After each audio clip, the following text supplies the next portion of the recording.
Bonjour à tous et bienvenue dans l'interview. Aujourd'hui, je reçois Pierre Compagnie. Bonjour.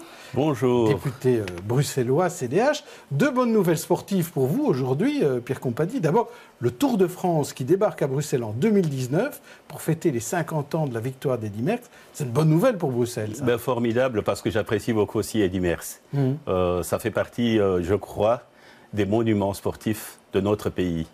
Et c'est un homme qui a gardé pied sur terre, un homme abordable. Et je crois, cet honneur qu'on lui fait, il le mérite. Il a beaucoup donné au pays aussi. Ça, il faut y penser. Eddy Merckx a donné beaucoup au pays. Je l'ai connu, j'étais au Congo. Quand Luc Varenne était en train de crier sur toutes les radios, les enfants au Congo écoutaient le Tour de France.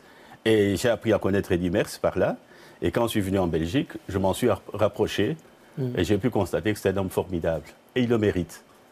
Donc, Eddy Merckx, l'image de la Belgique à l'étranger. Vincent Kompany, c'est l'image de la Belgique en Grande-Bretagne. Hein, et il était sélectionné dans l'équipe des Diables Rouges. Il revient dans l'équipe. Bonne nouvelle aussi, ça. Mais bonne nouvelle, ça me fait plaisir en tant que membre de la famille de Vincent Kompany. Oui. Bon, évidemment, j'en suis le père. Vous êtes son père, c'est plus qu'un membre de la famille. Oui, j'en suis le père. Oui. Mais je crois que dans la vie, il y a des choses plus essentielles que être gagnant de football ou être gagnant des compétitions. Mais ça fait quand même plaisir de voir un retour pareil, parce qu'on dira aussi que la vie est un combat. Et il a souvent été blessé. Hein. Ah, mais c'est pour ça qu'on dit la vie est un combat, mais il faut arriver à vaincre ce combat.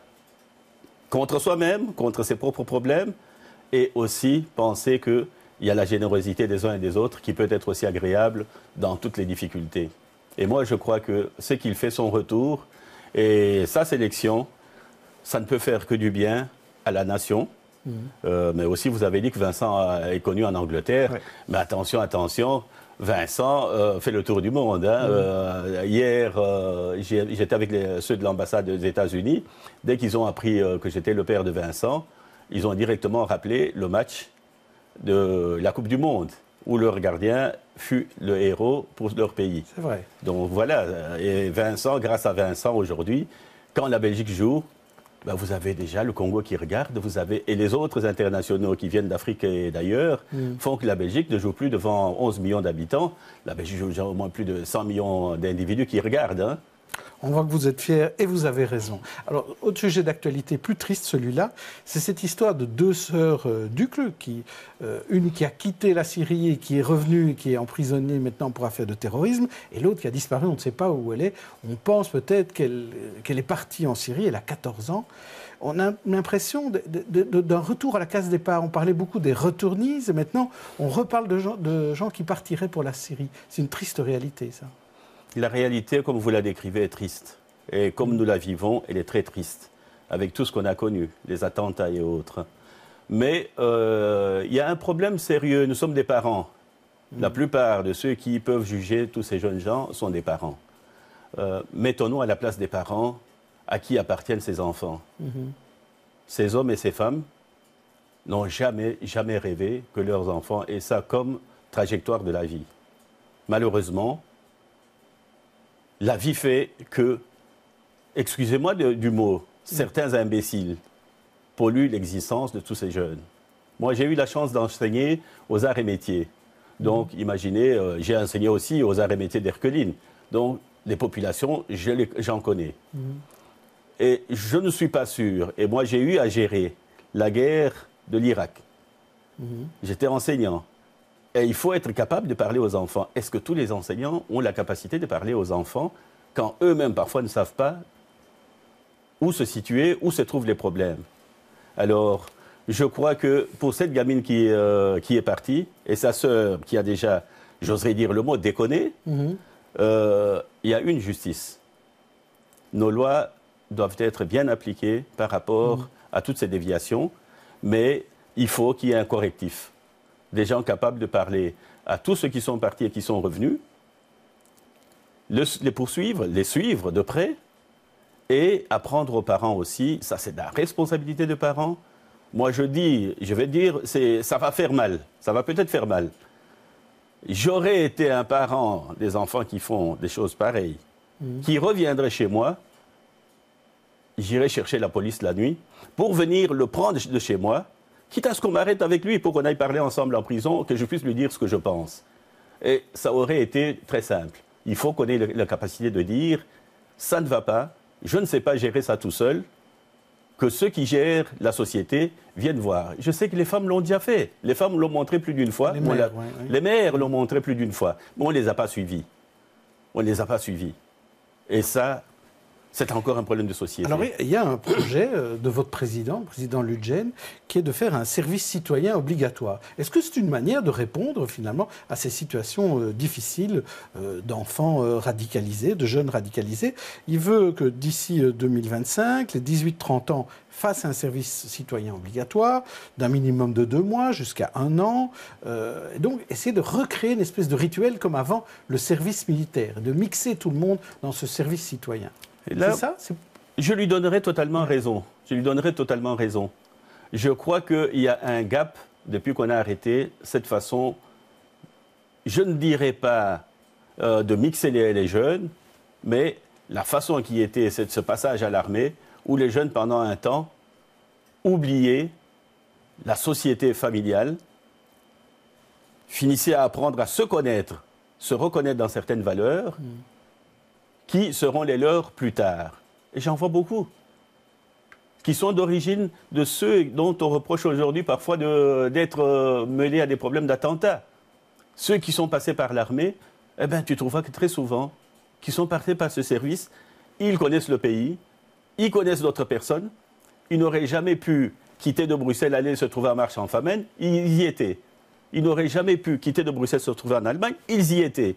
Oui, mais ici, le service citoyen, ce n'est pas un service militaire. Non, là, je parle de l'ancien service. Mais maintenant, le service citoyen, c'est quoi? Parce qu'il faut pallier à la perte par autre chose. L'autre chose, c'est le service citoyen qui paraît raisonnable. Pourquoi? Qui est faisable. Parce que par les temps qui courent, on ne parle que des budgets. Le service citoyen a comme avantage que chaque jeune soit suivi via les maisons qui exercent déjà une certaine de services civiques, de services citoyens. Au niveau de la santé, au niveau, il suffit de regarder les problèmes des personnes âgées, au niveau des sports, l'accompagnement des jeunes. Et ces jeunes, s'ils peuvent être ensemble, avoir une discipline commune, une façon de voir commune, c'est très important pour la nation.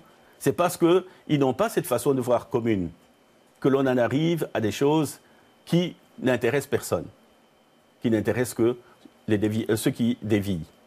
Et moi, je crois que là, le président il a raison. Quand on prend ces jeunes pour au moins 2 mois, le tout est de comptabiliser le nombre de temps passé. On n'a pas à les passer 2 mois d'affilée, mais le tout est de comptabiliser. Et ça doit être fait par des maisons qui savent qu'est-ce qu'un service civique à rendre à la population. Donc des associations agréées. Quoi. Voilà, des associations agréées. Pour mieux encadrer c'est ça.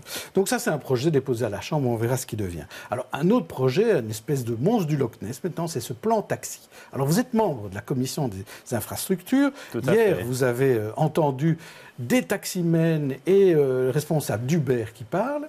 Le PS est très dur. Hier, je recevais Jamal Kasban et il disait il n'y a pas eu de concertation pendant 2 ans, ce plan est mal fait. Qu'est-ce qu'en pense le CDH? Mais là, vous êtes l'interprète de Jamal Kasban. Oui. Je n'en suis pas l'interprète. Non, mais vous, quel est votre avis? Mon avis est celui-ci. Le plan n'est pas encore un plan. Parce qu'on est toujours en train de dire le plan taxi, ce sont des notes en référence au futur plan. OK, oui. Donc, je ne vais pas commencer à rentrer dedans. La réalité est celle-ci. La réalité pour moi est quiconque veut pratiquer un métier dans ce pays, quiconque veut fabriquer des sociétés dans ce pays, doit respecter la législation, doit respecter les droits au travail belge. Si il n'y a pas ce respect-là, demain, on peut faire n'importe quoi.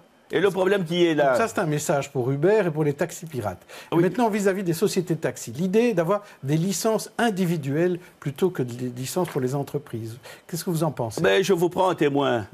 Moi, je veux bien que vous ayez, après avoir travaillé pendant plusieurs années, durement, 2 taxis, 5 taxis, ou même 10 taxis. On ne peut pas empêcher aux gens d'évoluer. Et que demain, avec cette libéralisation, c'est à peu près ça le mot, des licences, que désormais, celui qui a la licence devient presque le prince charmant ou le chevalier charmant. C'est-à-dire, il peut venir travailler ou ne pas travailler, il peut te menacer, aller chez l'autre et tout ça. L'autre peut donner trop de pouvoir au taximètre. C'est trop de pouvoir. Il faut être quand même assez... Je crois dans la société humaine, quand on pose un problème, on doit savoir ménager le chou et la chèvre. Tu ne peux pas à tout instant décider et faire avancer comme ça le taureau. Et ça, c'est ça le vrai problème aujourd'hui. Oui, mais le consommateur là-dedans, il n'est pas toujours content du service du taxi. Alors comment est-ce qu'on l'améliore, ce service? Cela est vrai. Mais côté taximène, moi je peux le dire parce que j'ai été taximène pendant au moins plus de 5 ans. Pour faire mes études universitaires, des études d'ingénieur, j'ai été taximène. Je connais la difficulté de ce métier. Je vois ces gens qu'on est en train complètement de brûler.